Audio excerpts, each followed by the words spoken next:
Kutoka vijijini, mijini hadi jijini. Hii ni Sound Kanti Talk Live.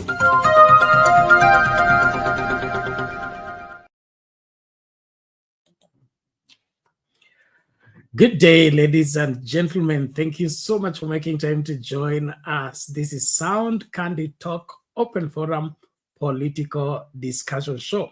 The show that gives you an opportunity to air what you feel and think about the latest development on our political front. Well, our politics is not local anymore. It is across the borders, and it appears the freedoms in Kenya and the liberties that we are enjoying in this country are not readily available elsewhere. Now, this is informed by the response of the president of Tanzania, Samia Suluhu Hassan, in her claims about the justification of the deportation of the former CJ Mutunga and, of course, Honorable Martha Karua and other human rights activists that had gone to stand in solidarity by the opposition leader who is on trial for treason. Well, the language used by the president of Tanzania, if is anything to go by, then Kenyans are way far in terms of well advanced in enjoying their democratic space and democratic liberty compared to Tanzania.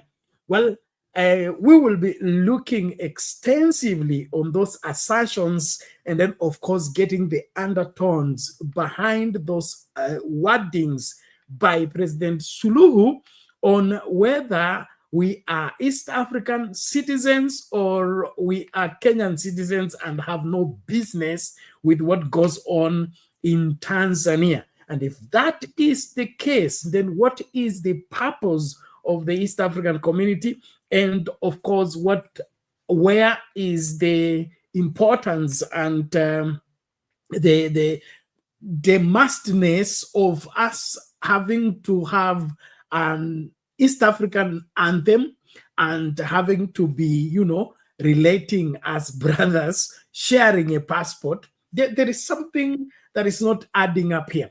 And so it goes without saying that the liberties in Kenya are becoming a threat to their neighboring countries. And then, of course, we get a lot of this on TikTok and other players who claim that Kenya is too far in terms of freedoms and being fearless in speaking to truth to power.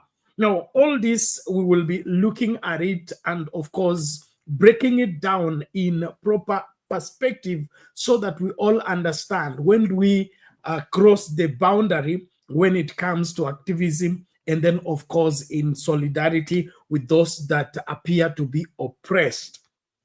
This is one thing that I really would want us to get to the bottom of the same. There is something fishy about our neighbors that could be going on that we need to be, their brother and their sister's keeper, since we see better as it appears. Welcome on board. As that goes down, Gachagua, the former deputy president, is on it again. This time, he says he's being trailed and he suspects that President Ruto is out to eliminate him. That was in a presser today as he spoke to the media about what's going on since he launched the DCP party. Now, these are serious claims because in this country, we have a history of assassinations. We just witnessed a member of parliament, sitting member of parliament, being assassinated in broad daylight.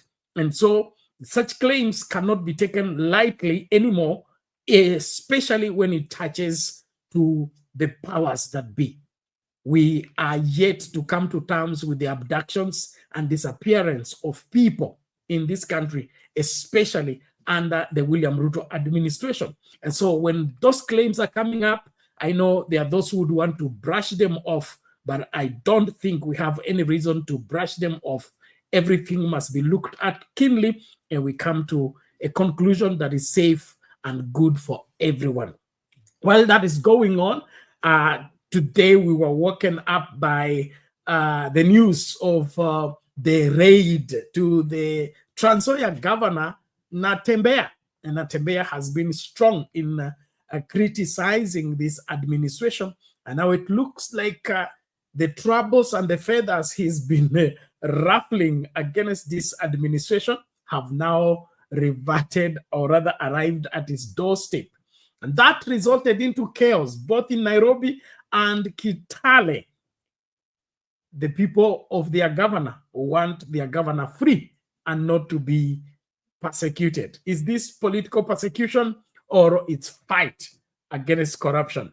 Welcome on board. Thank you so much. Use the link in the comment section to join into the discourse. I'm happy I can see public participation is already here. Please, let's come in forcefully, strongly, and be able to speak up so that we get heard. This is the time when we all must come to terms with what is required, what is being offered, and why we can no longer hold our peace. Welcome on board as we start with that story by Suluhu, as she defends what I believe is defenseless when it comes to people just appearing in court. Everywhere we had, I mean, when Uhuru Kenyatta and William Ruto were at ICC, we had multitude of members of parliament, well-wishers, and prayer warriors joining them to court. What is the crime about people going to court to hear the ruling, or rather to hear the case that is being heard? So what Tanzania is offering me, I don't think is anything to go by in terms of justifying that you should block and deport people simply because you don't want them in your court and you call it your affairs. Mutunga wasn't going to inaugurate a president in Tanzania. He was not going to conduct elections in Tanzania. So was Martha Karua. So this control system needs to be broken, and I think we're on the verge of the same. Welcome on board as we start with that story. Please, karibisha mtu makinika kuhakikisha kwamba wewe ndiye ambassador wetu mahala popote ulipo. Share the live, like the video, participate in the poll question, and let's get doing what we do best, and that is break down every issue into the most minute understanding position, making sense of our politics, easing life for the masses. God bless you. Crossing borders, Tanzania's President Samia Suluhu has broken her silence following the controversial deportation of several high-profile Kenyan nationals. Without naming names, Suluhu accused foreign activists of meddling in Tanzania's internal affairs. Among those detained were former Chief Justice Willy Mutunga and activists Hanifa Adan and Hussein Khalid, who were barred entry and held for hours at Julius Nyerere International Airport just a day after People's Liberation Party leader Martha Karua was detained and deported. And Musungu has more details. Tension gripped Julius Nyerere International Airport earlier today after former Chief Justice Willy Mutunga and activists Hanifa Adan and Hussein Khalid were detained upon arrival. The trio, who had traveled to support Tanzanian opposition leader Tundu Lissu, were instead met with hostility, passports seized, isolated for hours, and given no explanation.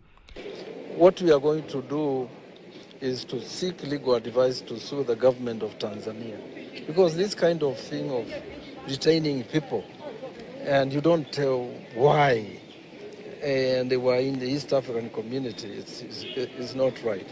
And these dictatorships, in the East African communities, if we don't watch and if we don't resist. I find it very petty and ridiculous. Why would a whole state have a list or mark activists coming into the country to stop us from attending Tundu Lissu's case? So I'm asking what Samia is scared of. This coming just a day after People's Liberation Party leader Martha Karua, alongside activist Lynn Ngugi and Gloria Kimani, were also detained at immigration. Karua's passport was flagged, a move believed to be linked to Lisu's ongoing treason case.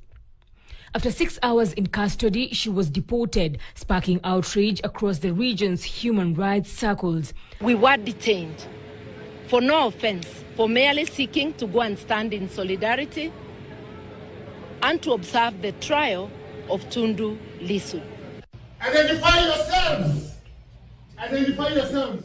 Meanwhile, activist Boniface Mwangi, who had managed to enter the country, found himself cornered at his hotel. Armed men in civilian clothes surrounded his room, demanding entry. Mwangi stood his ground, insisting he would only comply in the presence of Tanzanian lawyers to ensure his safety. Jambo ambalo limetutia wasiwasi mkubwa. Boniface Mwangi hadi hivi sasa hatuna uhakika wa hatima yake.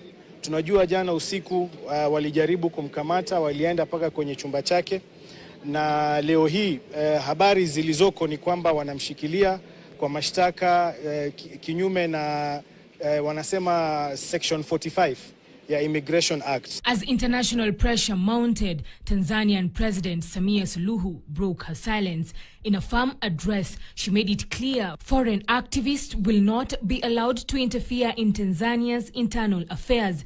Tumeanza kuona mtiririko au mwenendo wa wanaharakati ndani ya region yetu hii kuanza kuvamia na kuingilia mambo yetu huku. Sasa kama kwao wameshadhibitiwa, wasije kutuharibia huku. Sana vyombo vya ulinzi na usalama na nyinyi wasimamizi wa sera zetu nje kutoa nafasi kwa watovu wa adabu wa nchi nyingine kuja kutovuka hapa kwetu. The string of detentions and deportations has raised concerns about Tanzania's human rights record and raised serious concerns about the shrinking space for political freedom in the region. And Musungu KTN, Nairobi.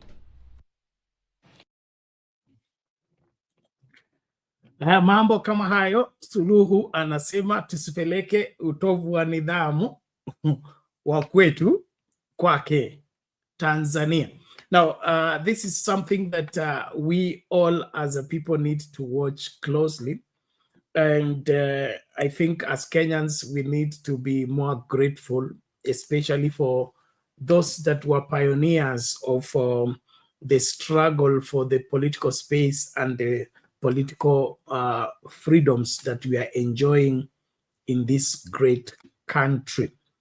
Now, having said that, the response there by Suluhu seems to suggest that Tanzania space is a controlled space, and Tanzania operations are not safe in the boundaries, or rather in the space of ensuring that people are free to think, free to express themselves, and are free to say no when they feel like saying no on anything about governance and otherwise. Now, it appears that is not acceptable in Tanzania, and this dates back to even from Magufuli's regime. There were a lot of claims and counterclaims of people disappearing. Tundu Lissu, the opposition leader, was, assassination attempt. There was the elections, I think 2020 elections, there was a strong a campaign put up by Tundu Lissu for having, survived, was it 16 bullets or something? And I think 16, if I'm not wrong. And so we seem to have that high-handedness in clamping down on the political space and political parties in Tanzania. We all need to remember that there has never been any other political party that has been able to be in power since independence. CCM has been the political party from Nyerere to the current president. And so it appears that Tanzania is CCM and CCM is Tanzania. Now, we as Kenyans, we remember that because chama cha baba na mama KANU ya jenga nchi. You remember the song, and how those of you who are grown-ups during Moi's time, I mean, being a Kenyan man, being KANU. And I think there was no much difference between being Kenyan and belonging to KANU. And in fact, joining KANU was enforceable by law. And you would, be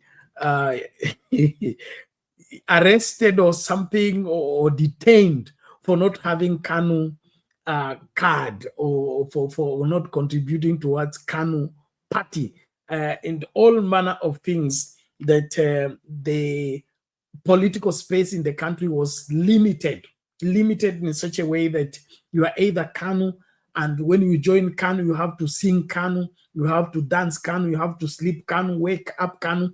Any other thought other than KANU was illegal, and was illegal to a level whereby you'll be arrested, you will be detained, and no appeal, no option.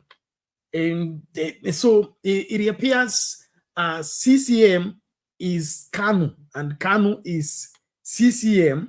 And where Tanzania is right now, it looks like where we were in the 80s and in the 90s during the Moi regime especially.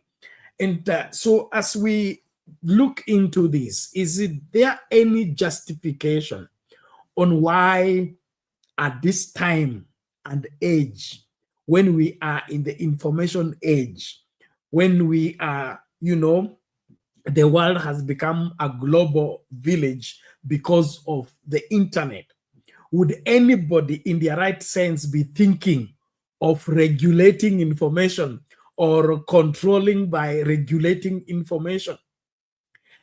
This simply shows that it appears that the Tanzania administration is out of touch with when they are living and how they ought to live at this point in time. I don't think there is anything anyone can keep from the people. And this aspect of you being in power by, regulating on who meets who identifies with who, I think it is primitive, is backward, is old-fashioned. We must, as leaders, be secure enough to let people enjoy their liberties as we lead them. But if you must put everybody under your thumb in order for you to feel in control, then you're gone. I mean, you are gone. Umepitwa na wakati. You are living in the wrong time and you're trying to do the impossible. And so I want us to discuss freely. Ni Wakenya wana utovu wa nidhamu ama ni Tanzania haitaki kubadilika na majira? Nataka majibu yako hapo kwa comments, ama njoo kwa studio ukitumia hiyo link tukazungumze masuala haya kwa kina. Ni utovu wa nidhamu wa Wakenya ama ni kuharibu misingi ya Tanzania ambayo hairuhusu nia tofauti, hairuhusu mawazo tofauti, haitaki kuruhusu vyama vya kisiasa kudhamiri katika nchi hiyo, kwa sababu usipokuwa CCM wewe sio Mtanzania, na usipokuwa usiposhabikia CCM wewe sio mzalendo. Huo ndio ukweli ama vipi? So nataka Watanzania wote njooni hapa. Watanzania, nimesikia video zenu, nimeona nyingi kwa TikTok mkishambulia Wakenya, mkishabikia Wakenya. So njooni hapa mtuambie ni kipi hiki ambacho Suluhu anakiogopa eti Wakenya watapeleka utovu wa nidhamu Tanzania. Yaani eti sisi tumeharibikiwa kwa sababu ya uhuru wetu kikatiba. Kuna ukweli wowote kwa mambo haya ama ni kipi kinachoendelea?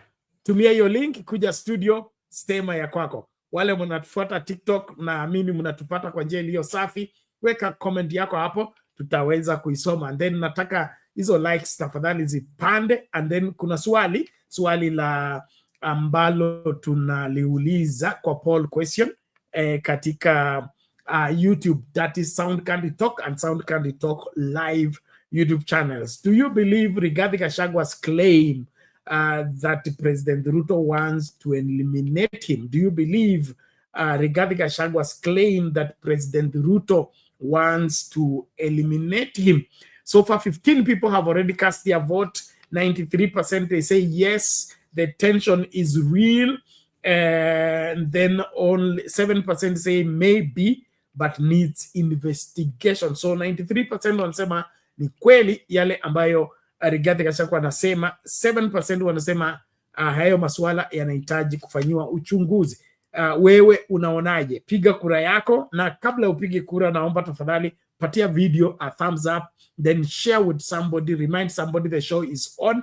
Let us engage, let us grow together, even as we explore and break down the realities of what we are dealing with. What is the threat of the liberties that the Kenyan people enjoy? And then, of course, that aspect of activism. And Suluhu is talking about importing or exporting activism from foreign countries. Now, that's also, I find it very disturbing, because what is internal about what is internal affair about somebody going to stand at trial on a very serious charge like treason? Is that an internal affair? Suluhu anasema mnaingilia masuala yetu. Ni yepi haya masuala ya Suluhu peke yake yanayomhusu Tundu Lissu? Ni baba, ni mwanasiasa, ni mwanaharakati, na ana marafiki dunia nzima. So ni kipi hiki kumhusu Tundu Lissu na Suluhu na Tanzania ambacho ni private matter, internal affair, that nobody should witness it if they are not Tanzanian? Is that accurate? Let me know. Is that accurate? In my opinion, I think that's twisting the case, making something that is public private, or making something that is open to all and trying to control it so that the information does not get to probably where you are afraid it may get there. And so, like I said initially, when Uhuru and Ruto were standing trial at The Hague, they did not go alone. They went with members of parliament, they went with civil society leaders, they went with the church leaders, they went with different people. And so what is this about the case in Tanzania that makes it a Tanzania affair when it is touching on a political leader who has tentacles everywhere, including Kenya? Then also this is coming up at the same time when Martha Karua had it rough in Uganda when he went to stand in for a Besigye. And so it appears that there is a consulted effort of, watching Kenya closely when it comes to this funny dictatorship.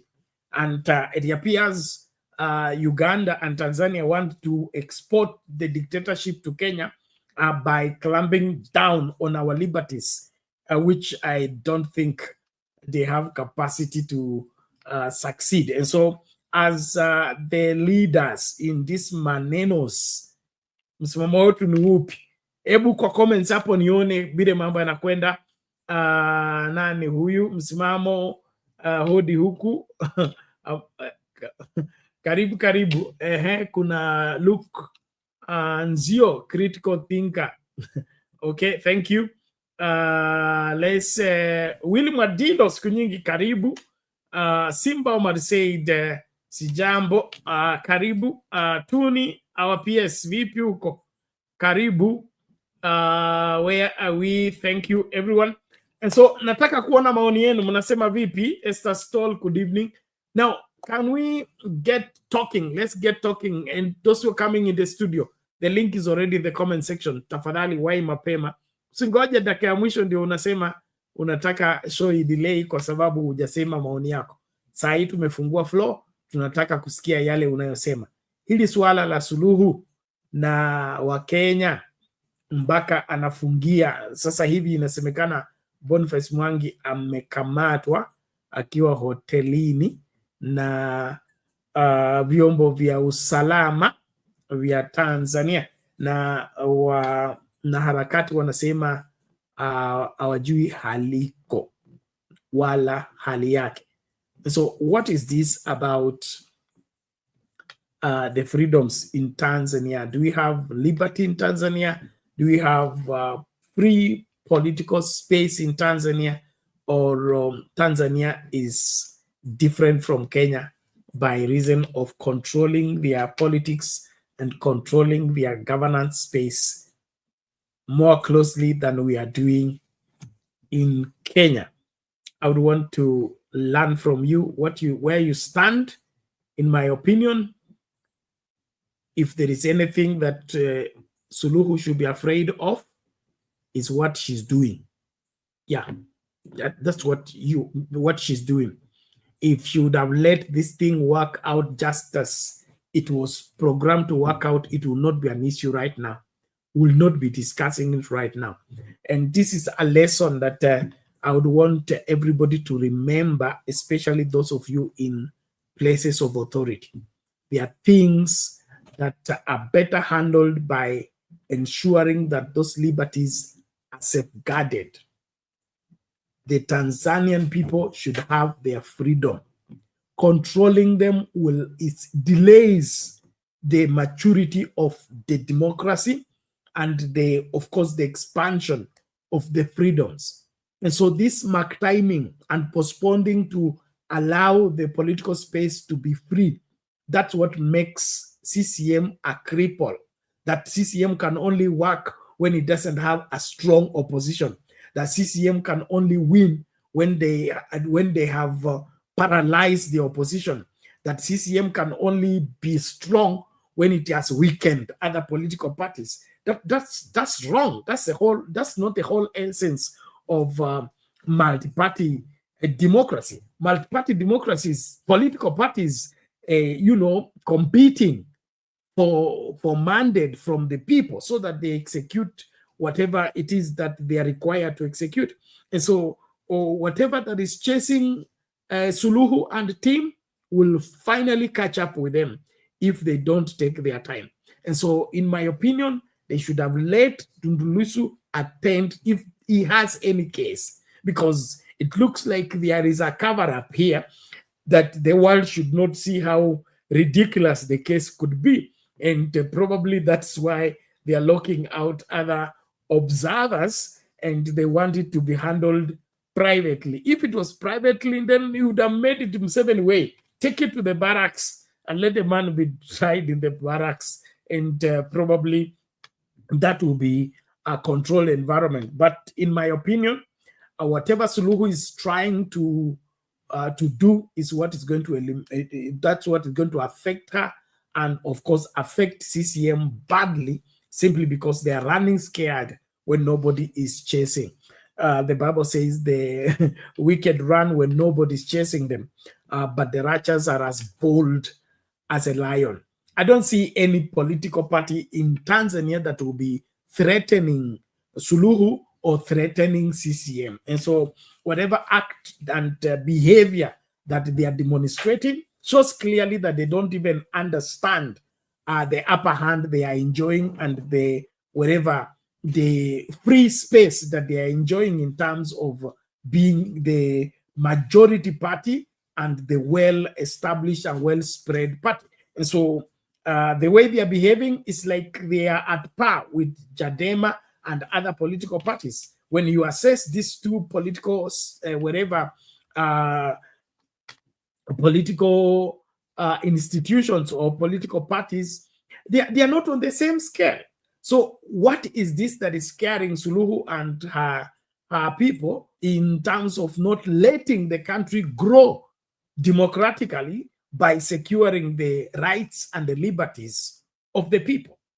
So this controlled environment and controlled politics is not the way the world is going. We are in a free space. That freedom needs to be safeguarded, and the people in power needs to enhance and facilitate those freedoms. So this controlling of who comes in the country, why are they coming in the country, and are they in support of opposition or in support of the ruling party? That's a wrong move.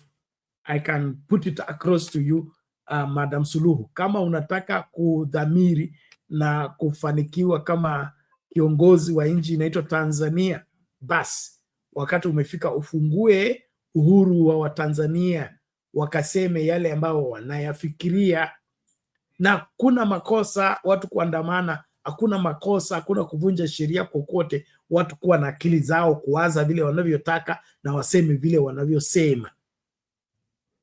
Hakuna vile inakuhujumu wewe kama kiongozi. Kwa hivyo uongozi wa control watu na kuwafinyilia watu, basi huo ni uongozi mbaya, na haya ndio tutakwambia. Okay, asante sana. Tunaendelea na uchambuzi nikiwasubiri wale ambao mnakuja studio. Haya, turejee hapa tunapoangazia hili swala la Rigathi Gachagua. Tutachukua break kidogo, alafu turejee tukiangazia hilo. Usiende mbali, karibisha mtu while we are going to the shops. You've dreamed about the perfect wedding, the dress, the vows, the happily ever after. But let's ask the most important question. Before you say I do, are you truly ready for the lifelong commitment that comes after the honeymoon period fades? Bernard Ngozzi's groundbreaking ebook, Are You Marriage Ready?, is the ultimate guide to building a successful, lasting marriage. This isn't just another relationship book, it's a heart-to-heart conversation that prepares you for one of life's biggest decisions, getting married. Are you choosing love or just infatuation? Are you building a marriage or just planning a wedding day? Reading this book was a game changer. I realized I wasn't as ready as I thought, but now I'm on the right path. Don't wait until it's too late. Invest in your future. Download Are You Marriage Ready today. Link in the description below. Your future spouse deserves the best. Are you ready? At Sound Candid Talk, we help your event, trainings, shows, and so more to the world through internet broadcasting in UHD. We provide from 1 to several camera setups and integrate graphics to live in your live streams. For more information, contact us through +2547 18454585 or email at soundcandidtalk@gmail.com. Reach on us today.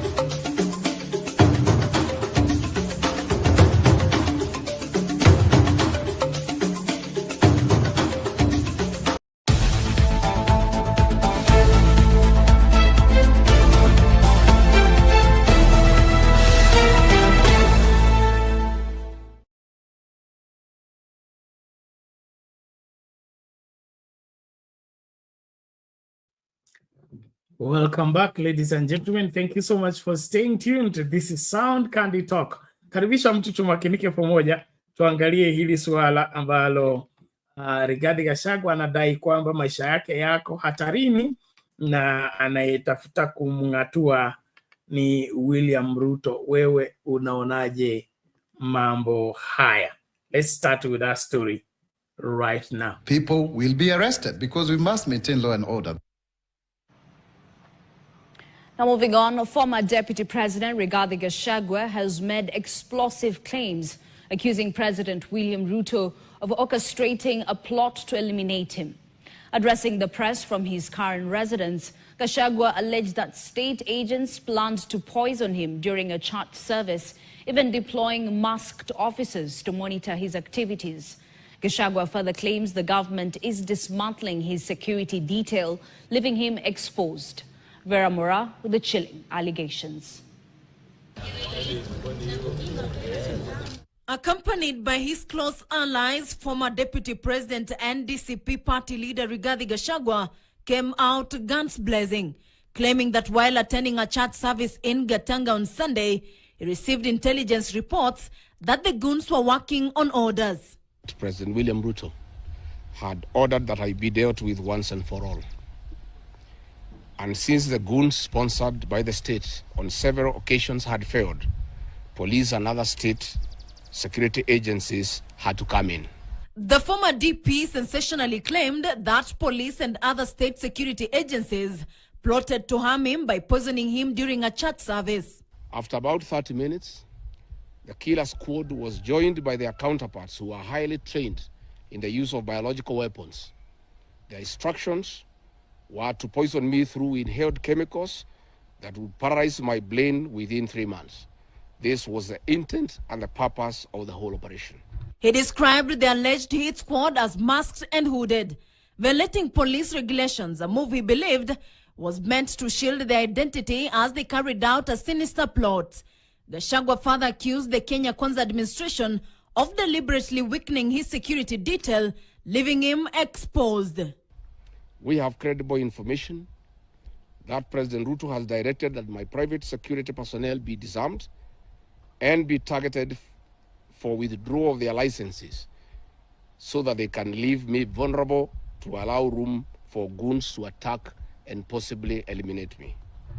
President William Ruto has expressed ungovernable anger that the state-sponsored goons are being overpowered by my private security personnel who are licensed gun holders. And in an even more alarming twist, Gachagua claimed a killer unit has been embedded within the National Intelligence Service, made up of elite deadly operatives pulled from specialized units. A killer squad composed of 101 lethal and dreaded officers from the administration police and seconded to the National Intelligence Service, accompanied by officers from the DCI, the Anti-Terrorism Police Unit, the General Service Unit, and the regular police were deployed. This killer squad have been carrying out extrajudicial killings and abductions. The president was also utterly livid that I exposed his grabbing of 5-acre piece of land inside Gong Forest, where he intends to put a private hotel. With the bombshell claims now in the public domain, all eyes are on investigative agencies as Kenyans await to see whether action will be taken or if the political storm will only intensify. Vera Mora, KTN. Crossing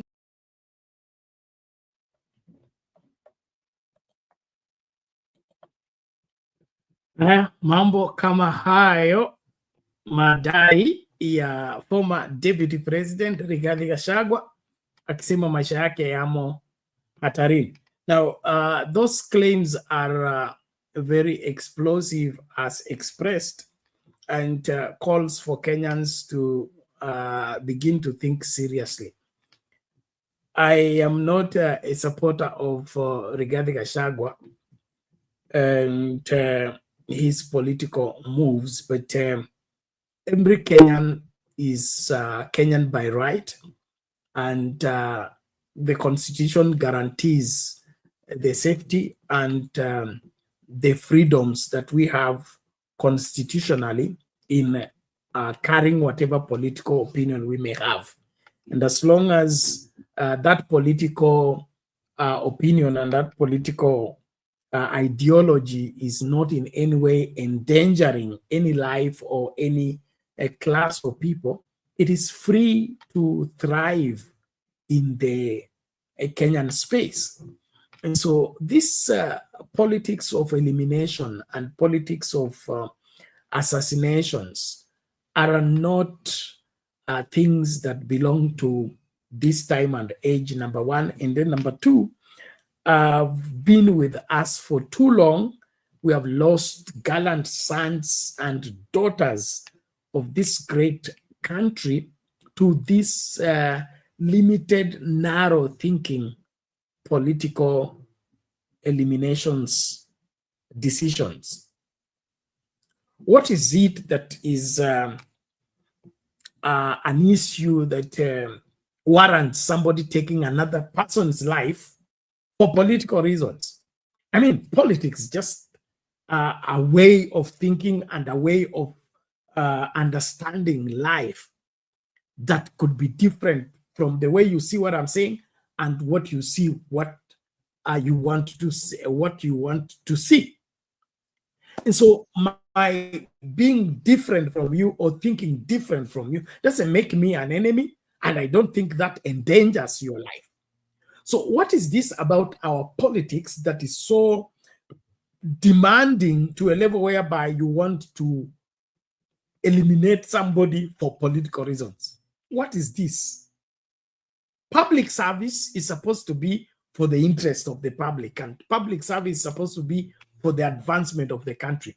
Why would it become so personal to a place whereby somebody now can begin to plan murder and eliminating an individual simply because that individual may not favor his political agenda or his political pursuits? So what is this about our politics that is so life-threatening to a level whereby we begin to plan and eliminate one another? Ni kipi hiki ambacho ni muhimu sana katika siasa zetu ambacho kinasababisha mpaka mtu anafika kiwango cha kutaka mwingine afe? What is the problem? Let's speak up. Thank you, everybody. As we continue to engage, please continue to invite somebody, and then, of course, like the video, participate in the poll question. Asil2 TV anasema the propaganda Gachagua and Ruto survived in and came to power. He still uses those stupid sympathy nonsense. According to Asil2 TV, is seeking sympathy, and so according to you, hakuna ukweli wowote katika masuala haya ambayo Gachagua anayosema. He said Gachagua has mastered the art of factoid propaganda. Okay. Factoid, or whichever. I don't know what that means, but what I would want Asil2 TV to clarify, according to you, you want to tell us that there is no any, truth into all this that Gachagua is saying. Don't forget that we buried the Kasipul member of parliament from assassination. And it's not long ago when we have lost gallant sons of this country. We can't forget James Kariuki, we can't forget Robert Ouko, we can't forget Msando. And all these things are happening. Jacob Juma. I don't think it's far-fetched. So Asil2 TV tungependa ukatufafanulie hayo unayosema, kwa sababu lisemalo lipo, kama halipo linjiane laja, Waswahili wamesema.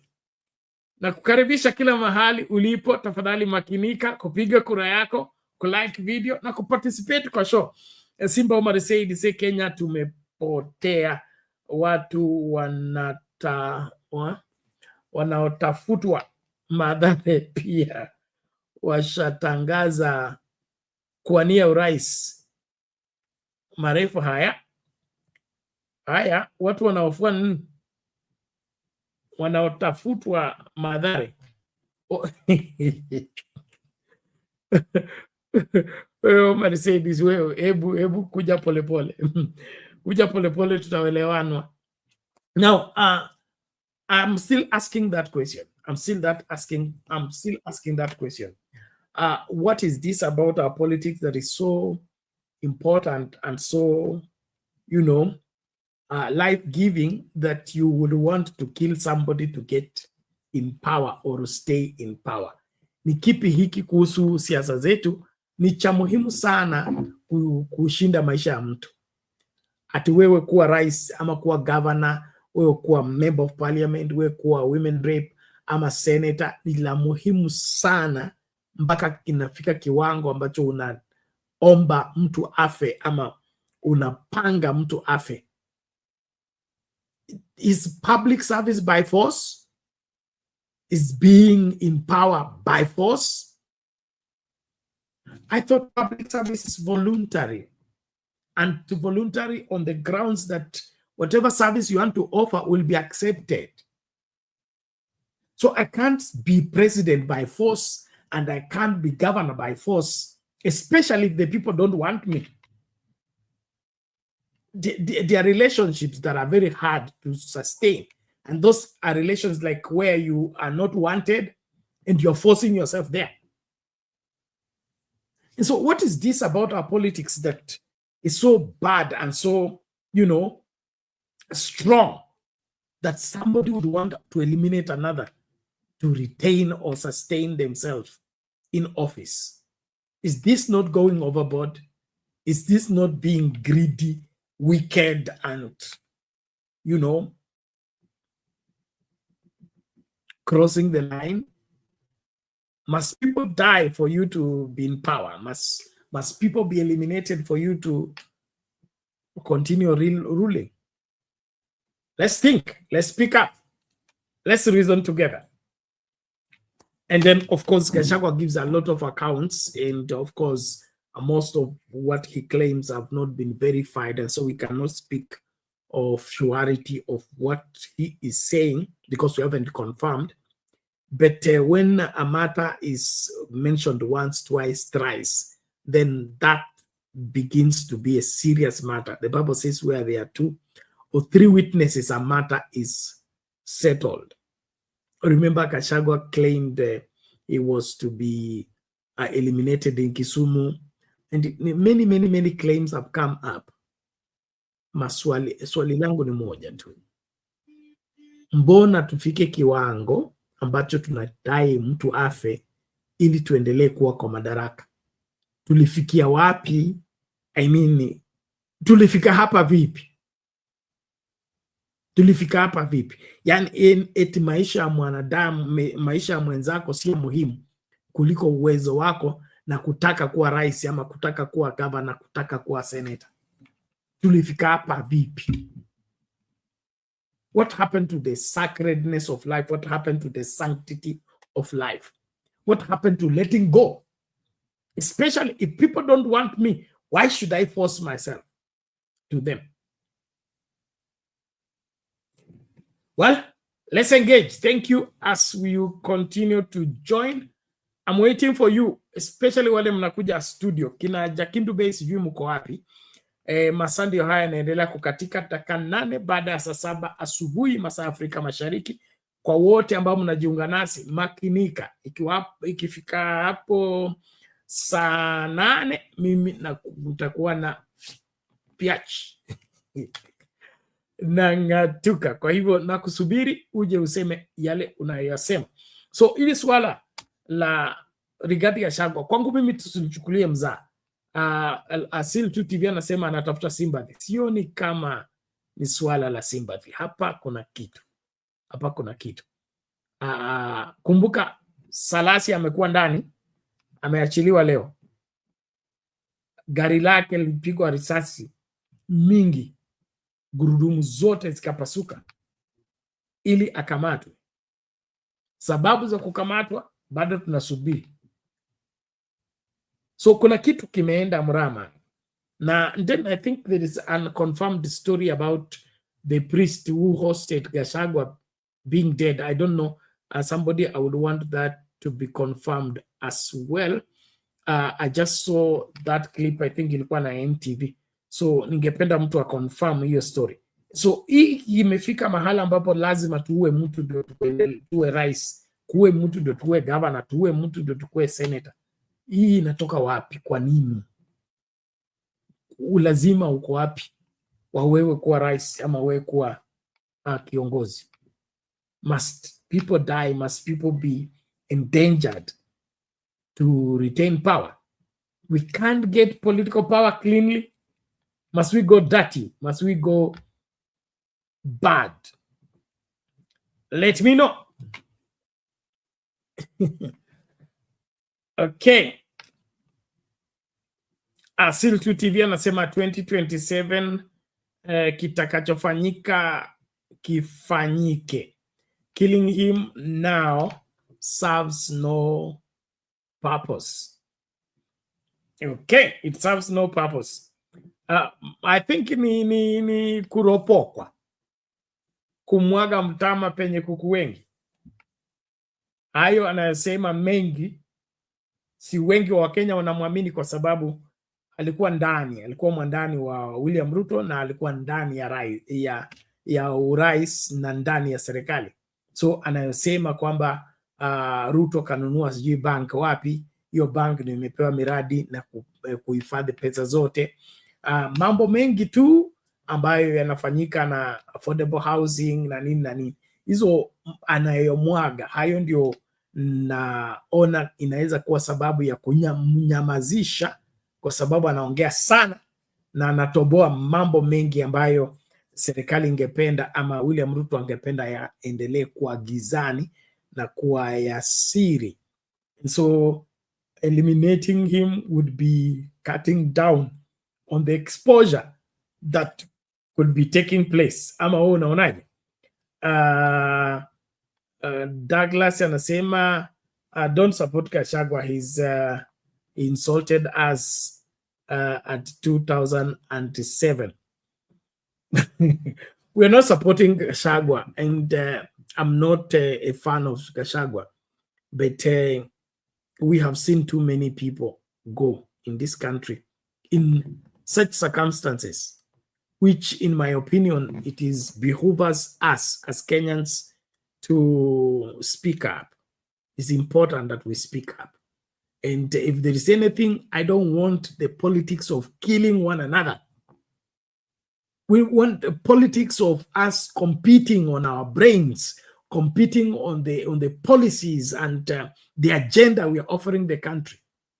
But this politics of eliminating anybody who thinks better than you, who speaks better than you, who sees better than you, or who may expose you in your ills is not healthy for the country. There are too much blood that has been shed in this country. I believe at times that's the reason why we can't take innocent lives, innocent blood, shed all of it on the premise and on the altar of politics. To me, that's something we need to have a closure over. All the way from the 60s, 70s, 80s, 90s, 2000s until now, many innocent lives have been, exterminated on the ground of politics. How are we going forward without, finding a serious closure to all this? And could anybody be imagining to add on that list again? Would we be looking for how to get out, or we are looking on how to get impounded and completely, be swallowed up into all this? Haya, niambie unaonaje mambo haya. Likes video tafadhali. Likes za TikTok zimekuwa likes na gifts sioni. Naomba tafadhali tumakinike wote ambao mnatufuata kwa TikTok, nione hiyo screen imejaa tafadhali. And then of course Asil2 TV is ever those details is giving our factoid fantasy. This man main purpose is to incite. And so where Asil2 TV tufanyeje? Anyamazishwe? Wewe unataka mambo matatu, aende jela, aende kwao, ama perekwe mbinguni? Wewe, are you in support of him being eliminated? Asil2 TV, jibu swali. Anyway, thank you everybody as we continue to look at that same story, and then we'll switch gears shortly. Na wale ambao mnakuja studio bado na wasubiri, haya mkichelewa mtakuta mwana sio wenu, lakini tuangalie hili la Gachagua tukilimaliza, alafu tuangalie la Natembeya na Gachagua. wako timu moja. Sijui hiyo ndio sababu ya mateso yao ama ni lipi. Let's hear this first. And now to a developing story. Former Deputy President Rigathi Gachagua has yet again launched a scathing attack of President William Ruto's administration, accusing it of plotting an elaborate and deadly assassination. Gachagua now claims a highly trained state-sponsored killer squad has been deployed to eliminate him using slow-acting poison. The explosive allegations come amid attacks targeting the fiery DCP party leader for alleged incitement and violence. David Muthoka has the full story.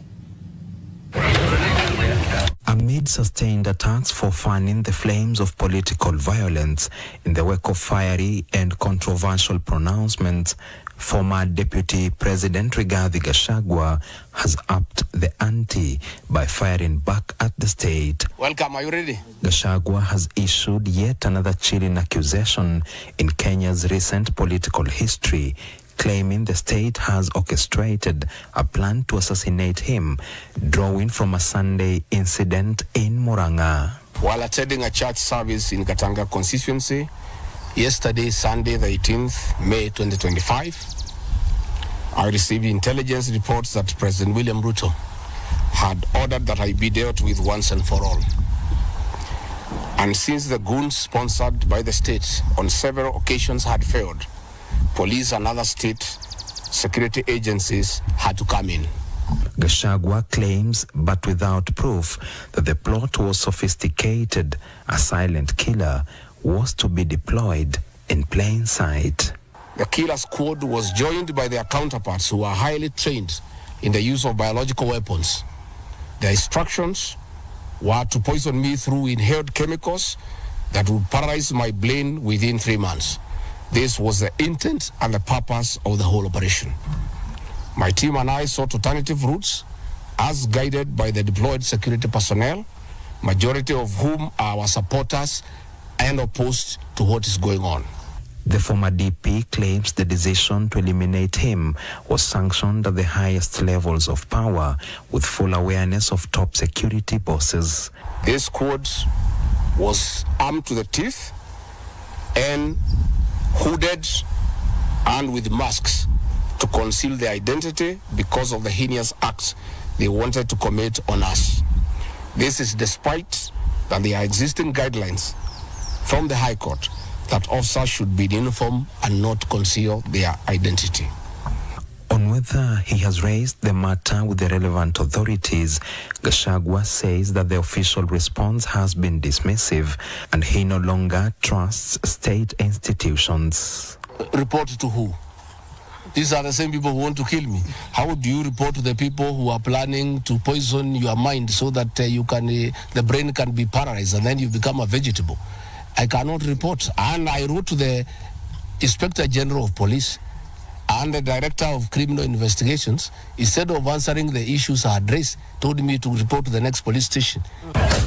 And as the accusations intensify, so too do the counterclaims.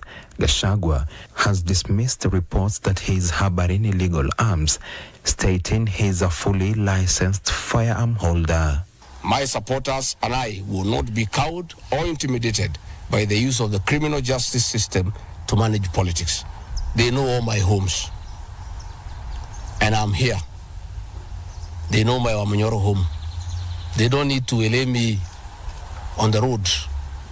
Let them just come here, and if you have committed a crime, they can come and arrest me. The DP leader has been in the eye of the storm last weekend. State echelons threatened to arrest him for alleged incitement to violence. He vows to remain unbowed. The battle between President William Ruto and his political friend turned foe Rigathi Gachagua is intensifying and now threatening to not only be political. David Muthoka, NTV, from Karen, Nairobi.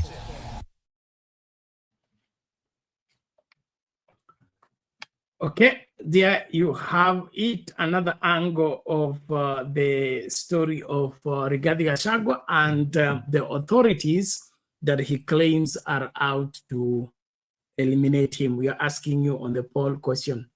Do you believe Rigathi Gachagua story that William Ruto wants him eliminated?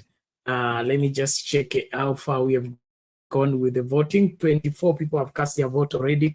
Do you believe Rigathi Gachagua's claim that the President Ruto wants him eliminated? 81% say yes, the tension is real.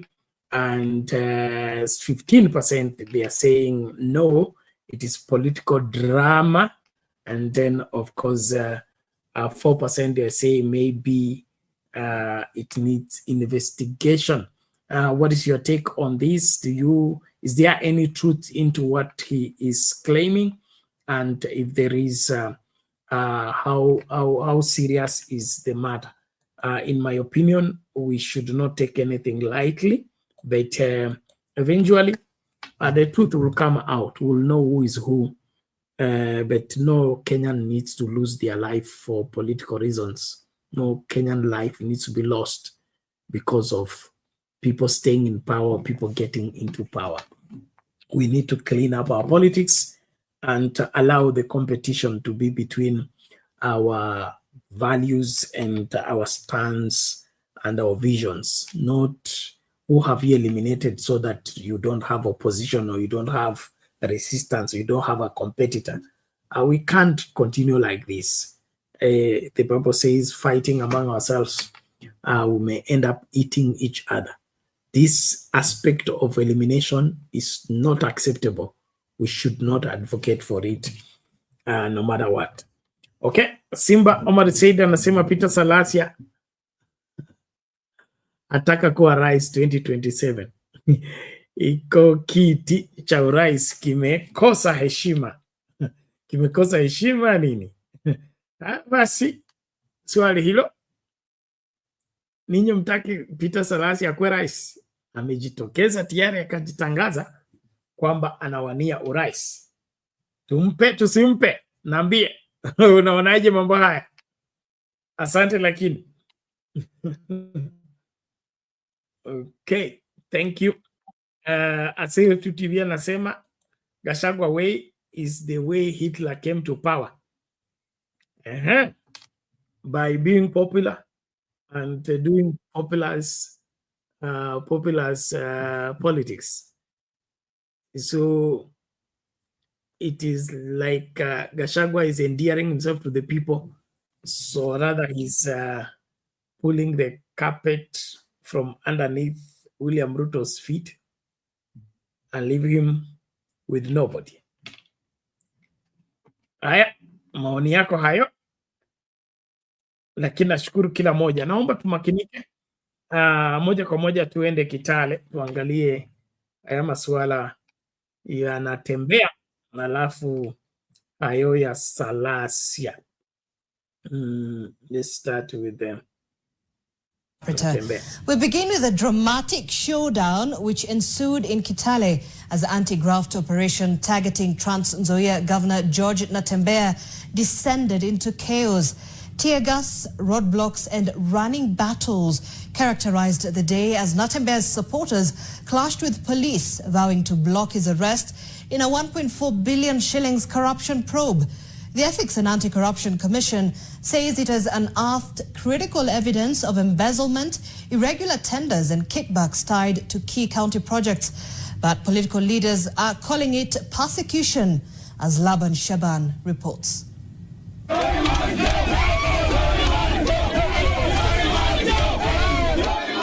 a tense Monday morning in Kitale, what was supposedly a quick arrest raid turned into a fiery standoff.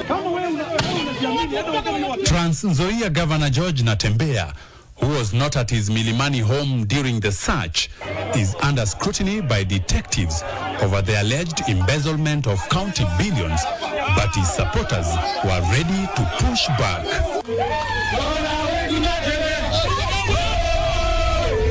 A crowd quickly gathered outside the governor's residence, blocking ways, singing and vowing to resist the arrest.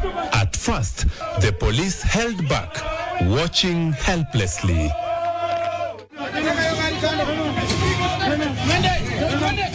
As tensions rose, the protest spiraled out of control, turning violent and destructive. Several EACC and police vehicles vandalized and roads barricaded.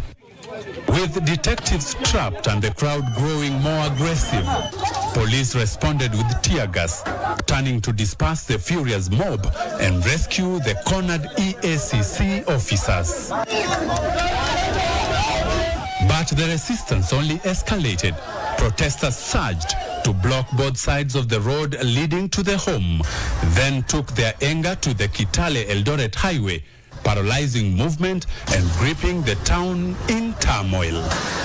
Outside EACC headquarters in Nairobi, Natembeya's supporters gathered, chanting slogans of support and trying to block roads. As drama unfolded, EACC released a statement linking Governor Natembeya and 4 others to irregular procurement and fictitious payment totaling Kenya shillings 1.4 billion across 2 financial years. Other persons of interest identified by the graft watchdog include Chief Finance Officer Emmanuel Masungo, Chief Water Officer Dorothy Nyukuri, Director of Procurement Elijah Liambula, and Desmond Shivachi, a contractor and alleged proxy of the governor. The projects under the EACC radar include the Kenyatta Stadium rehabilitation, construction of county headquarters, and the Tom Mboya Hospital construction.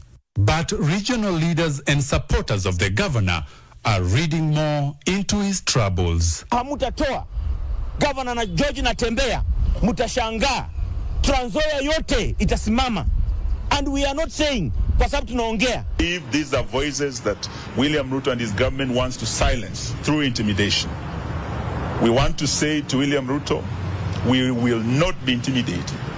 As we resist these unnecessary arrests, I urge Kenyans to ensure that they are not incited to the point where we are in a crisis and we don't focus on getting Ruto home. The commission reveals it is also probing alleged money laundering claims, suspected to be part of a broader scheme to conceal illicit funds. Laban Shaban, NTV.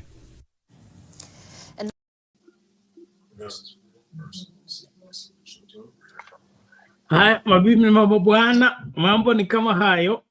Vita kwetu avishi.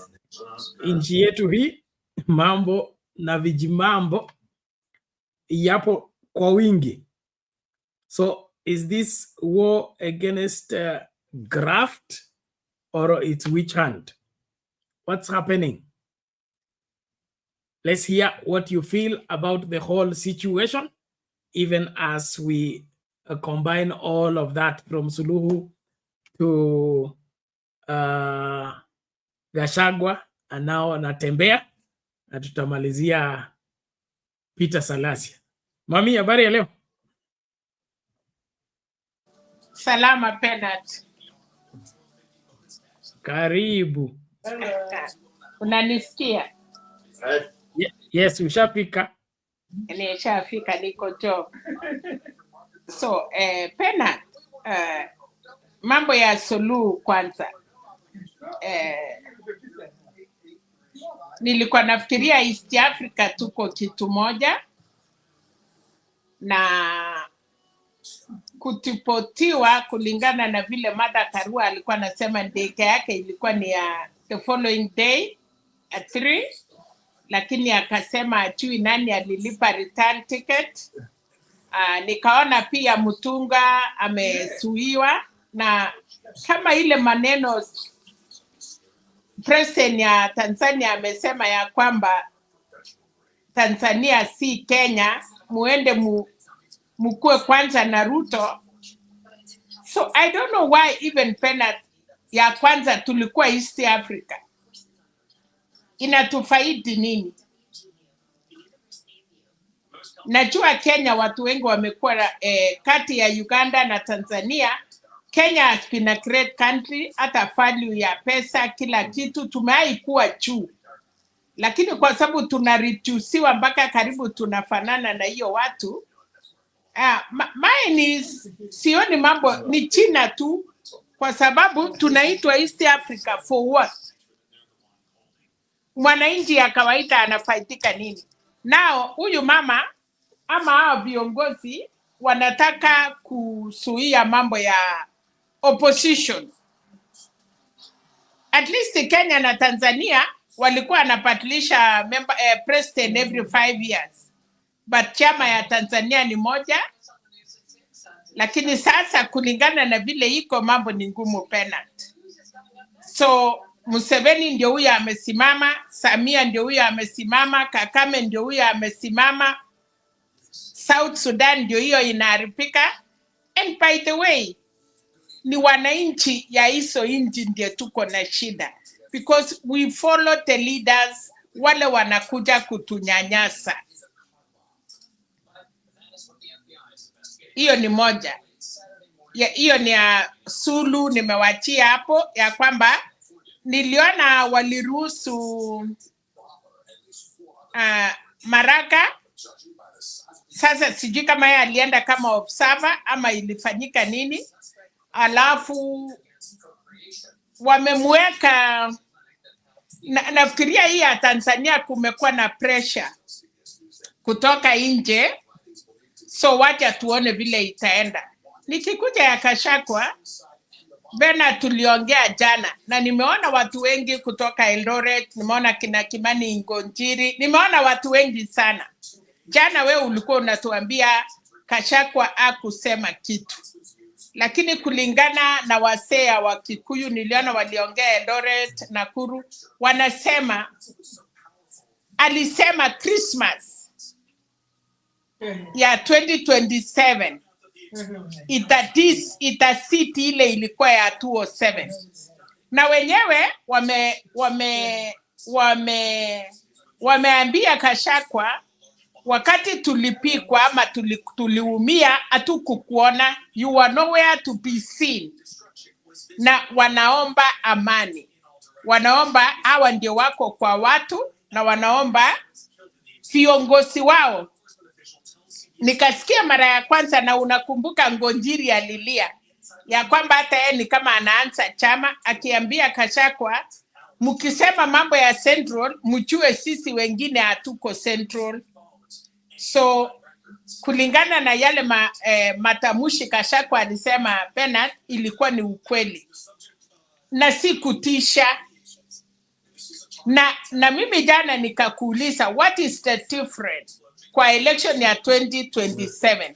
Kama muliipa 2022, mukaipa 2017, mukaipa 2013, mukaipa hata hiyo ingine ya 207. So shida ni wapi? Si lazima tukuje kama ni kubadilisha, tuanze kubadilishana na si matisho. Si matisho penalty ya kwamba ufanye nje utaona. Ya mwisho niliuliza jana commissioners na nikasikia watu wengi pia wameuliza na nimesikia Waturkana pia wameongea. Wanasema nao so penalty Kenya isipochunga kuna incitement haitasaidia. Ruto amesema, and you know I don't support Ruto. Amesema niko na mtihani. Na mtihani yangu ni 2027. Yale mambo niliahidi wa Kenya. Kama sitakuwa nimefanya narutishwa nyumbani. Najua kuna kitu inasumbua watu penalty. Kuna masoko zimeanza kuisha. Na kweli ni mzuri. Kuna manyumba kama hiyo Mkuru kwa Njenga na kuna mingi zimeendelea affordable housing. So ile kitu nilikuwa nafikiria hama chama ingine yote watengeneze manifesto yao. Natembeya penalty ni ya kwamba Kenya ya sasa hatuna wenye wanatuambia tufuate sheria, hawataki kufuata sheria. So kama Natembeya alikuwa na swali, anatakikana kujibu na anti-corruption. Kama kuna wengi wameshikwa, hii group ya ya tawe hii kurubi ya Gachagua hawataki kushikwa. Sasa kama Kenya mzima itakuwa hivyo, ati unataka gavana aenda ajibu maswali mpaka Trans Nzoia mzima inyamaze. Gachagua ndio huyo ameongea, hawezi shikwa. Kwani ni nani tuna threaten? Ni maisha ya wananchi? Ni Ruto? Ni nani? Kwani Kenya leo ikianguka, Ruto atapanda ndege na watoto yake na wataenda, na wale wako serikali na sisi wananchi. Saa ile tunakubali incitement mpaka watu wanakasirika. Kwani Natembeya ni mtu ya kwanza kushikwa ama gavana ya kwanza kuochiwa? If that is what Kenya is, Bernard, wanasema mtoto akililia wembe umpatie. Mahali tunaelekea kama hivi ndio itaendelea mpaka 2027. I don't think hata kama tutafika, kitaumana kabla ya hiyo. Sasa iko serikali, inaonekana hatuna serikali. Polisi wanaenda, wanapikwa, wanafukuzwa. Wananchi ndio wanachiami na wanasema mtaona hata kama ametarauliwa. Si tulikuwa tunafikiria ni issue ya performance. Tulikuwa Mama, kuna TV ama nini? Kuna sauti. Oh, okay. Reduce that TV. So mimi nasema sorry. Mimi nasema Bernard, atujui shida iko wapi. Shida ni serikali, hata si serikali. Serikali hii watu wote wako serikali. Sidhani kama Ruto peke yake ndio ako kwa hiyo government. Nimesikia Alice Wahome leo ameambia ODM mkue ndani ama muondoke. Si serikali ishe tuone. Kwani iko shida gani? Itafika mahali watu wataongea Bernard. Kama ni Ruto ama ni Ruto, hata kama aliipa, Uhuru aliipa, Kibaki aliipa, na waliwachiwa wafanye kazi. So Bernard, mambo ya Tanzania hiyo ni mingine tunangojea, lakini hii ya Kenya ati watu wanatusiana, ati sasa hakuna mtu anashikwa. Kuna Salasha anakula mori, Natembeya anakula mori, Gachagua anakula mori. Si kila mtu akule mori sasa tuone. Inchi kuisha Bernard ni rahisi sana. Raila mwenye amevumilia miaka yote akinyenyekea na amenyanyaswa na ana sacrifice because of our country. Kwani hao wengine wawezi vumilia?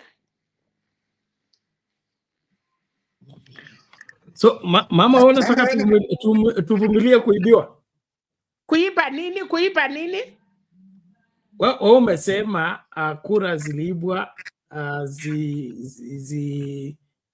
ziliibwa 2007, zikaibwa 2013, 2017, 2022. Mbona saa hizi ziendelee vile inaibiwa? Mwenye ako na uwezo aibe. Kwani iko shida gani? Kwani ya sasa hapo ndio nataka unieleze. So ikuwe halali kwamba sisi ni nchi ambayo haiwezi kufanya uchaguzi wa halali mpaka wizi utumike. Sheria ilikuwa imeenda wapi wakati hiyo ingine? Walikuwa wameweka kwa bedroom. Sasa ndio wamelete sitting room.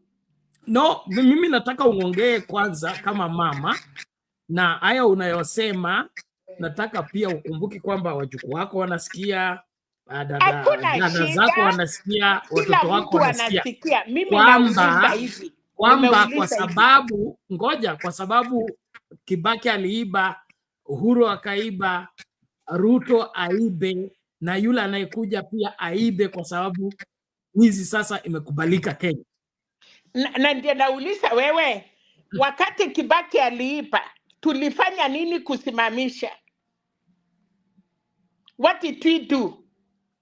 Si ndio hiyo unaita Christmas? No, nauliza tu wakati Kifuitu aliipa tulifanya nini? Wakati anaitwa nani huyu amekufa sasa? Ameipa mara mbili, 2013 na 2017. Wakenya tulikuwa wapi? Saa hii haichaipiwa, hatujafanya election. 2022 walifuta commissioners. Tukasema tunataka watolewe commissioners. Wanaendelea hata ichafika parliament. Story mtu anaamuka anasema kura yetu isiipiwe. Nani alikuwa anaipa kura? Ruto alikuwa anaipa kura akiwa na Uhuru. Rigathi Gachagua aliipa kura ya Raila akiwa na Ruto. Kwa hivyo anajua vile wisi inafanyika. Kama we si mwisi pena tuwezi ongea kuhusu wesi. So Gachagua mwenyewe kwanza atuambie wakati ya Uhuru na Ruto ya alikuwa PA ya Uhuru. Atuambie vile kura iliipwa 2017. Ruto atuambie, mimi nataka Wakenya niwaambie ukweli. Huyu Ruto na mimi tuliipa kura. Na kwa sababu mimi naokopa 2027 vile tuliipa kura ya Raila na hivi ndiye tuliipa, mimi nataka Wakenya ni waalat. Ni waonyeshe jinsi kura inaipiwa. Lakini hapana kutuambia ati sasa itakuwa sherehe. Tell us, huyu mwisi aliipa kura zetu wache na alikuwa na nani akiipa? Alikuwa na wewe Rigathi Gachagua. Tell us how rigging is going on. Utusaidie tuelewe ya kwamba mimi kwa sababu nimetengeneza chama yangu na mimi nataka niseme ukweli, kura iliipiwa namna hii. Hapo ndiye tutakaa chini na tuelewe. Lakini kama unatustua na kusema kura haitaipiwa, kwa nini isiipiwe na imekuwa mtindo ya kuipa? Hiyo ndiye nimesema. Lakini atuambie model ya kuipa kura ndiye asimamishe. That is what I can say. Lakini hawezi kutustua. Hata hiyo wakati ingine Raila alikuwa nastuana, lakini kura iliipiwa. Wewe unakumbuka? So sisi hapa mami sitaki turudie hiyo sana. Mimi nataka tuelewane tu vizuri. Kwa sababu kura iliibwa hapa awali. Kwa hivyo hakuna makosa kuiba kura kulingana na wewe. Nimesema hivi.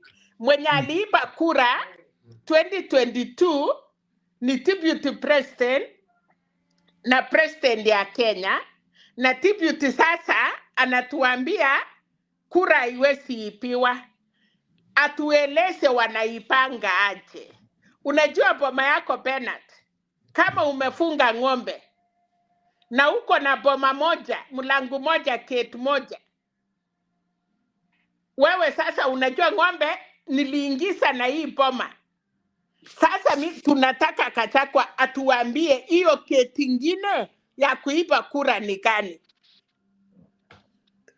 Kwa sababu yeye anajua. Uwezi kuwa mkali. Kalonzo mbona atakuwa mkali? Chui ya amekuwa akiipiwa ama anaambiwa tu ingia hapa. Raila mwenye amekuwa akilalamika ajui vile kura inaipiwa, lakini anasemanga imeipiwa. Lakini Rigathi Gachagua alikuwa kwa nyungu ya kuipa, atuambie vile inaipiwa. Hiyo tu. So hilo ni swala nyeti, tutalifafanulia hapo baadaye, lakini kwangu mimi maovu ni maovu, mema ni mema. Tusiyachanganye na tusihalalishe maovu kwa sababu ya watu. Awe ni Gachagua, awe ni Ruto, awe ni Raila.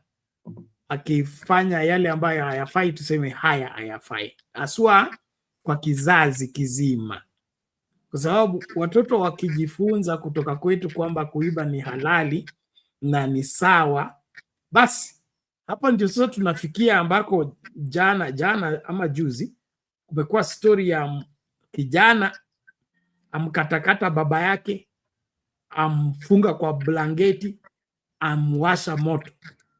Yaani mtu ana ujasiri wa ku-attack baba yake, amkatekate kwa panga, afe atoe kichwa, amfunike kwa blanketi, amwage mafuta, amchome. Kijana wa miaka 20. So hii level ya maovu yanayofanyika katika nchi hii, sisi hatuone hatari tukielekeza kizazi katika hiyo njia.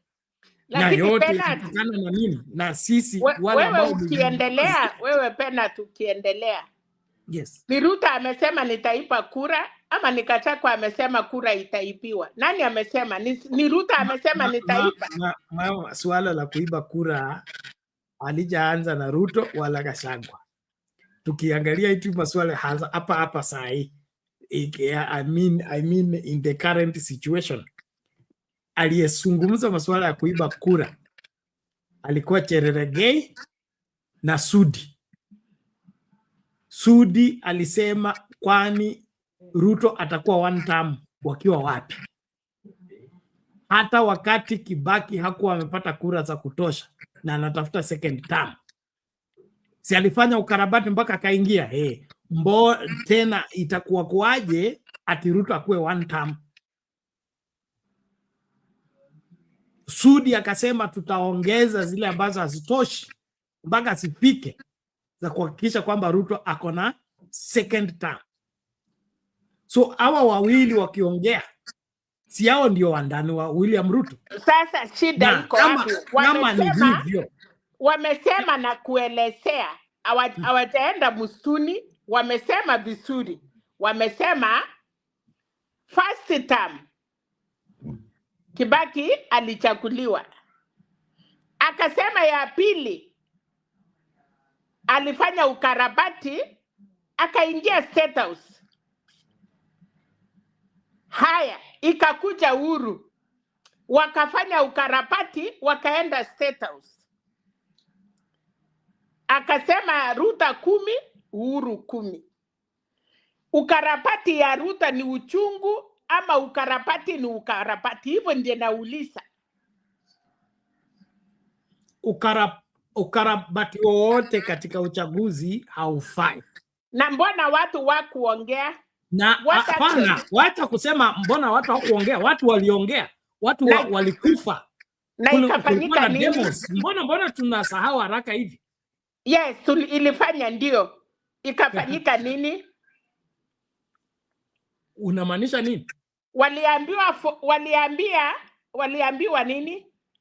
Waliambiwa forgive. Walisema nini? Walisema mtulie, ilienda. Hivyo ndio walisema. Sisa mami, unajua kama kitu kimefanyika na kifai, mimi nasema lazima tusimamie hapo. Kusema hakifai hata kama kilifanyika. Kwa mfano, hiyo Grand Coalition Government pia haikuwa inahitajika, kwa sababu mshindi alikuwa anajulikana, mshindwa alikuwa anajulikana. Kukwamia katika mamlaka kwa sababu umefanyiwa ukarabati ama unataka ukarabati, hiyo ndio chanzo cha kuharibika kwa nchi. Na mahali tupo na mahali tulikuwa 2007 ni tofauti sana. Kizazi ambacho kilikuwa 2007 na kile kiko 2022 ni tofauti sana. Kwa hivyo tukisema kwamba mambo yaendelee vile yalivyokuwa dunia bila mwisho, hapo sasa ndio tutasituliwa, kwa sababu tunafikiria kwamba tunadili na wale ambao hawapo tena. Ni kama saa hii anaitwa nani, president wa France, okay?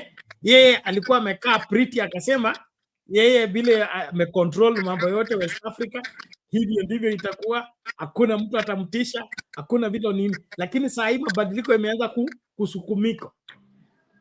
Na saa hii sasa ndio wanastuka kuna mtu amesema hapo, minister anasema Macron ndiye amesababisha Waafrika wafunguke macho. Saa hii sasa wanadai uhuru wao, na lazima Europe ikuje pamoja united ndio ifight hii maneno kuhakikisha kwamba Afrika hiyo swala la Mali, Niger na Burkina Faso alita spread everywhere in Africa, because ikifanyika hivyo watoto wetu, that is the France children are going to be servants of Africa, and Africa should not be made to lead the world. So wakati tunaacha maovu yakipita, kuna kizazi kitafika ambacho itasema haya maovu haiwezi kwenda kuzidi hapa. Sisi kama wazazi, sisi kama elders tunapaswa kufacilitate hiyo mambo. Kama yatakuwa mbaya, ubaya huo usifikie kila mtu, we arrest the situation and save it. Lakini hatuwezi kusema kwa sababu Uhuru aliiba, Kibaki aliiba, Ruto akaiba, basi hawa watu wafungue hiyo ikuwe chapter jinsi ya sisi tutaendelea kama nchi. We will be doing wrong and we will not be elders. So we don't need elders. Waende nyumbani yote, Gachagua na Ruto na kila mtu msee waende nyumbani, muachie viti vijana, wacha CNC wasimamishe president mpaka MCA kwa chama yao. Tutasikia, hatutataka iipiwe hata kidogo. Hata mimi mama nitasema kama president ni CNC, kijana ya 30 years ama 25, nione vice yake ni msichana ya 25, nione all members of parliament, all governors, all MCAs, nitajua Kenya tuko mwamuko mpya, na wale wezi wote wa zamani wa sasa waingie ndani, waondoke nchi yetu. Lakini wezi kuniambia tusimamishe wezi na Gachagua mwishi batu wanasimama, ametengeneza chama, Kalonzo mpita katikati batu wako, we are doing nothing. Kwa hivyo wewe ukiwa sasa pena tunataka change, tuseme hii watu wote waende nyumbani, CNC wachukue nchi. Si kutumia CNC wapigie nyinyi kura, si kutumia CNC wakuja alalishe mwisi. Tukuja hii campaign sasa kutoka leo, mimi nitakuwa nasema CNC president, deputy president CNC, uko kwa ami, uko kila mahali. Hii wase wamefika 7 years, go! Wacha inji yetu iruliwe na vijana. Ikianguka kama hiyo ya Mali unasema, inji by the way ni yao, watoto ni wao, mapipi ni sao. Wakikataa kuoa hawa ndio watakuwa hawana watoto. Lakini huwezi kuniambia tusuie, na tunasuia mwisi mwingine akuja atuipie. Sitaongea, mimi nitakuwa na pisha mpaka siku ile utaniambia tuanze kampeni ya CNC. Aita Murara, mami. No, Aita Murara. Wacha mimi nikuulize swali. Katika boma lako, katika boma lako, wewe ni mama mzee, na wewe umekuwa ukituelekeza katika masuala ya mila na desturi. Kuna familia yeyote katika kabila zote, kuna Waluya, kuna Wakalenjin, kuna nini, ambao wanaruhusu wazee wote watolewe ili vijana watawali? Mimi nasema hivi, kama baba ameshindwa kuchunga poma, ndio wanauawa kama hiyo unasema amekatwa. Sasa kama kuna msee, tuende tuchukue msee moja anaitwa Maraka. Hawakosi, kuna moja anaweza itwa Maraka. Mtu achai ingia siasa, si tajiri, mtu ya kuchunga mali yake. So haya, nimeweka msee moja na vijana. Iko swali lingine? Nashukuru hapo umekubaliana na mimi kwamba mabadiliko yanakuja kwa mtaratara fulani. Maraka ni kupatia vijana, kuna wasee ya kupeana wisdom, si uongozi.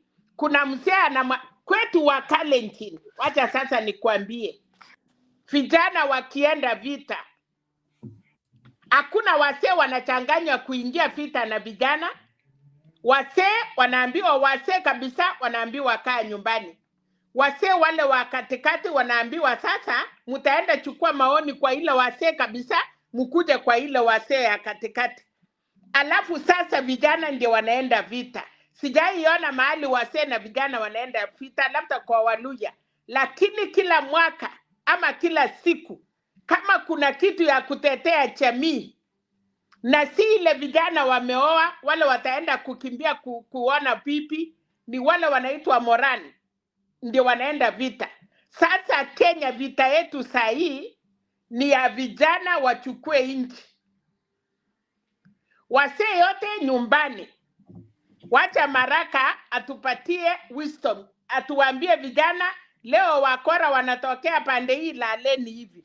Hiyo story ingine ya kulete Gachagua na pati, kulete kina Malala, kulete kijana ingine anatakikana afungwe kabisa, ni huyu anaitwa Salasha. Huyo ndiye angeongoza vijana wenzao kuwaonyesha njia.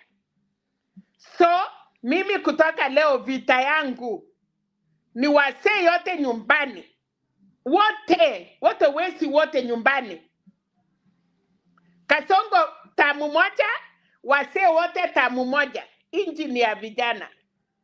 Chagulanyi achukue Uganda, Tanzania itoke kijana, Zimbabwe itoke kijana, waungane na Ibrahim Tore, inji yetu isimame. Usituletee sasa. So, hiyo yote unasema inafanyika kwa sheria ipi? Kwani sheria ni nini? Si sisi ndiye tunapiga kura. Kwani mimi nikiamuka na niambie watoto yangu sasa muende mpige kura kwa kijana mwenzao, kwani si watapiga kura?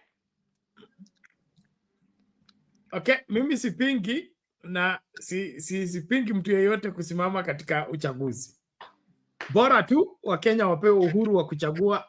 Hakuna uhuru kama wewe utaki tuendelee kuipa kura na utaki tukue kama 2017 na 2022 tuweke TNC wasimamie wakue wenye kura.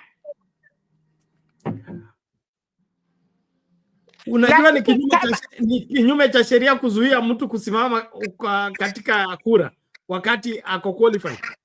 Hakuna kitu kama hiyo. Basi tutaipa kura, kwani iko shida gani? Kujeni simama. Tutaipa kabisa. Shida ni kuipa ama kuzuia watu wasihusike katika kura? Mimi sitaki kujua. Mimi nasema hivi, Ruto, kama wasee wanasimama, chukua kura. Wewe ndio unajua. Fanya ukarabati kabisa mpaka uingie 10 years. Lakini kama ni TNC, usiipe kura ya Kenya. Mama, wacha tuachie tu hapa. Wacha tuachie hapa, hata masani hapa. Hilo swala labda tutapiki kesho. Wewe kwanza umekubali tupatie TNC inji? Inji, mimi siamini katika uongozi wa vijana peke yake bila wazee, na siamini uongozi wa wazee peke yake bila vijana. Mimi naamini kwa uongozi wa wote kwa pamoja, wa mama, vijana. Wazee wametulea down. Mulitulea down. Mumetulea down kanisa. Mumelea down watoto wetu. Mumelea down mpaka wewe mama, ngoja. Wewe umeanza kutupotosha. Okay? Sisi tunafanya mambo kwa naamini katika kufanya mambo kwa mipango. Wewe kwanza Penat, kwa nini nimeona TNC, nimeona Makore, nimeona anaitwa nani huyu mwingine Morara, nimeona vijana karibu 30 wale wa different political parties TNC wamekuwa na mkutano, na wewe hata siku moja hujaienda kwa hii TV yetu na ukatuambia hawa vijana wamekunywa chai pamoja na wamesema kila mtu asimame. Makaora akaambiwa asimame kwa ODM na alete vijana yote. Huyu anaitwa nani Morara na chama yake. na kuna watu vijana walikuwa wazuri wengi sana na wakaimba. Sasa kwa nini wewe hujasema tufuate hawa? Mimi sijapinga mtu yeyote kusimama na sijapinga vijana kuwania uongozi. Kile ninachosema kuna tofauti ya political party, kuna tofauti ya umri na inchi. Sasa We should wakati hii separate vijana all tena. these three. No, mama, let us not confuse the people. One minute. Yes. Wakati hao vijana walikuwa wamekosana kabisa, kwa sababu hii ni generation tofauti. Wakati wamekuja pamoja, walisahau yaliyopita kwa sababu ni rika moja, na wakasema we are the youth, injini yetu, tuende mbele. Na unaona vile wameenda mbele. Hawajasema mwingine amekula zaidi, mwingine akakula kidogo. Wamesahau na wakasema let us focus. Lakini sisi wasee nje sasa tunasema huyu anaipa zaidi, huyu ataipa zaidi, tufanye vile hiyo vijana wamefanya. Hao vijana wamesema tulipigana, tukakosana, lakini nao tumetoa interest yetu kando, tunatengeneza nchi. Let's go downstairs. Yes, hapo sasa penalty. I have no problem with that, and I'm happy that the young people are pulling together in the same direction. What I still insist is that the country called Kenya belongs to all of us. And not all of us. Tumeharibu. Why belong to us na sisi ndio tumeharibu? It belongs to all of us. Even if we spoil it, it still belongs to all of us. Tukule And damu it's ya our watoto wetu. responsibility to fix it. Who fix? Nani atafix na sisi ndio yenye tunaharibu? Wale ambao mna advocate wizi uendelee, ninyi ndio mnaharibu. Iendelee kabisa. Yes, Mpaka sasa muachie hiyo ni kuharibu. Hiyo ndio wahenga wanasema ukicha mwana kulia mwisho utalia wewe. Hakuna shida, kwani kuna tulia mawili. Tumelia already. Sawa basi. Hatuwezi danganywa Ruto mastiko alafu ati tuseme tuko sawa. No way. So are we defending Ruto or defending Kenya? Yote, mkitufeni Gachagua na mnaenda kutufeni Natembeya, hakuna mtu Kenya ni tofauti na Gachagua, Kenya ni tofauti na Ruto, Kenya ni tofauti na vijana na wazee. No, iko sawa. Hiyo watu wenye walikuwa kwa Natembeya ni wazee ama ni vijana? Ndio nauliza. Wewe uone tofauti ya inchi na watu? Hakuna tofauti. Unless tunyanyaswe vile Museveni amefanya. Kumbe hata Museveni hajafanya makosa. Na mimi napiga Museveni Uganda bure. Kumbe amejua.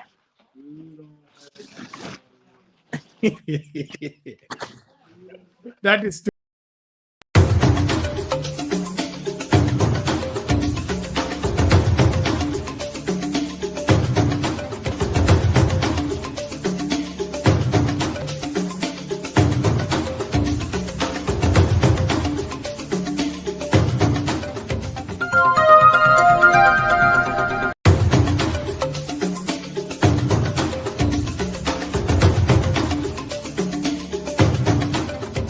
Sound Candy Talk is timely, accurate, professional, and affordable. You have a complaint or compliment, any question concerning our broadcasting, contact us soundcandytalk@gmail.com. We are on Facebook, YouTube, TikTok, and X at Sound Candy Talk. Call us on 0718 45 45 85.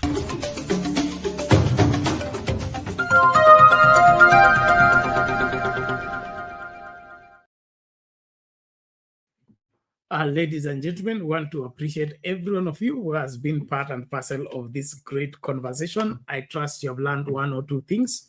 I just want to rig up as I call upon us to take responsibility in our various spaces and do the right thing for our country and our countries.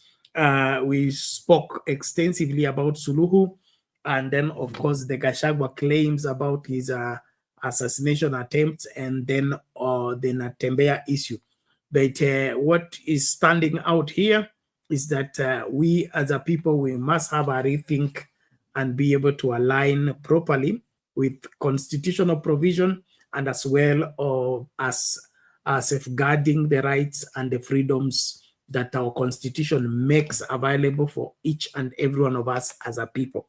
And so as the society grows and as different changes take place in various parts of our country, let us uphold what is right.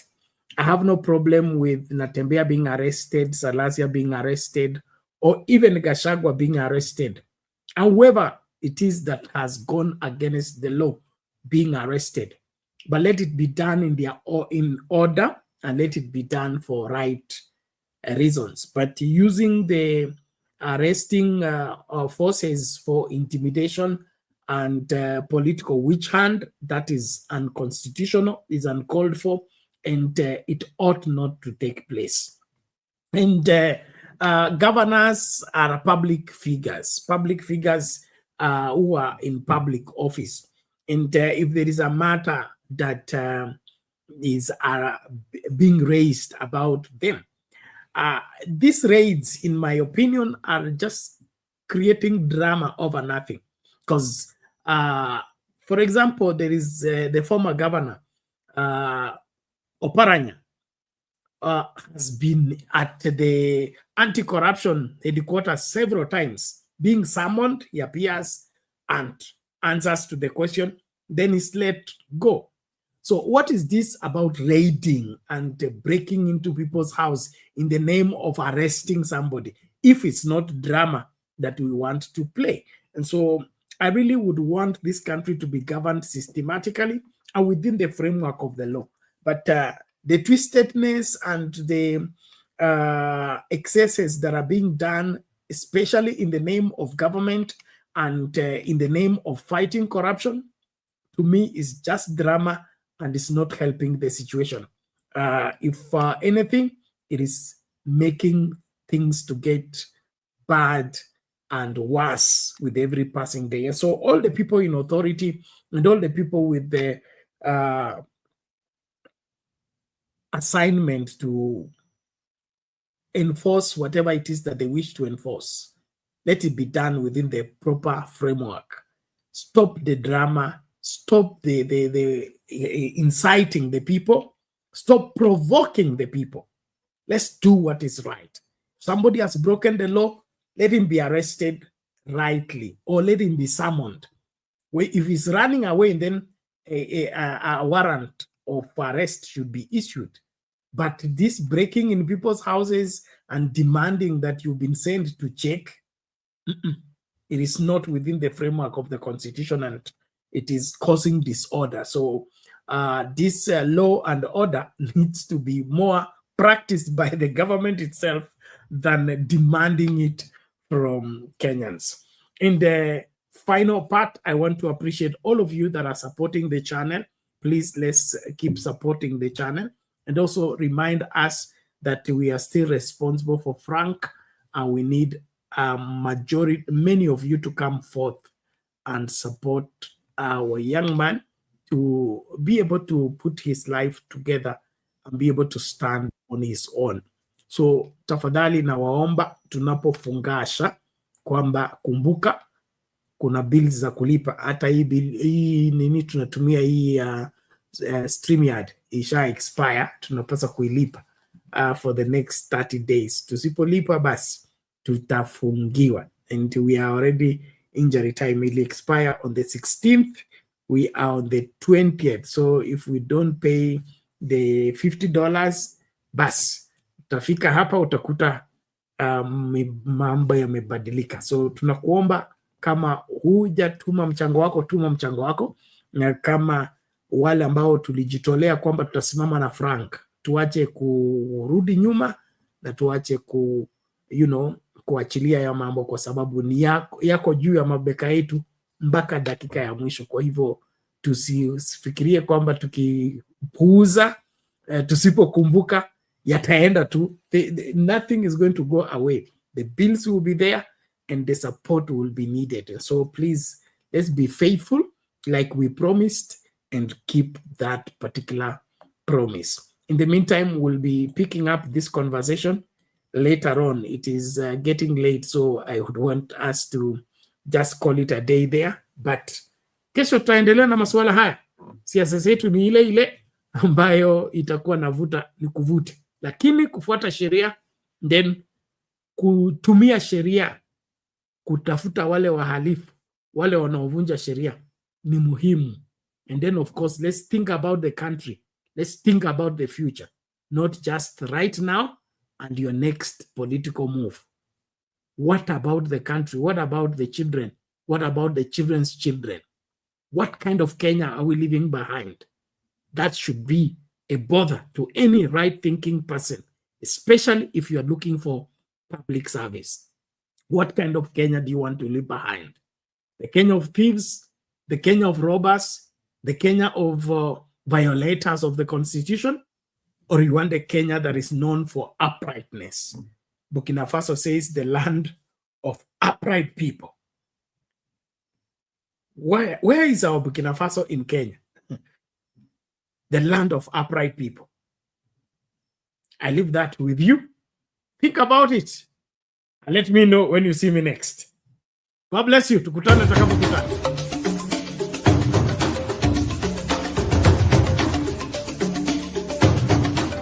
You are watching Sound Candy Talk live.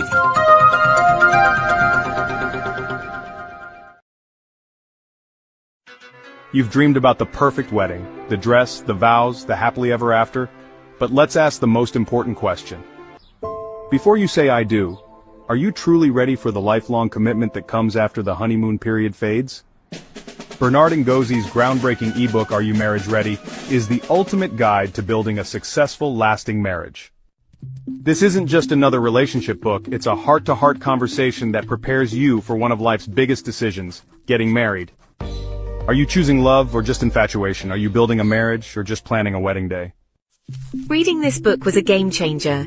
I realized I wasn't as ready as I thought, but now I'm on the right path. Don't wait until it's too late. Invest in your future. Download Are You Marriage Ready today. Link in the description below. Your future spouse deserves the best. Are you ready?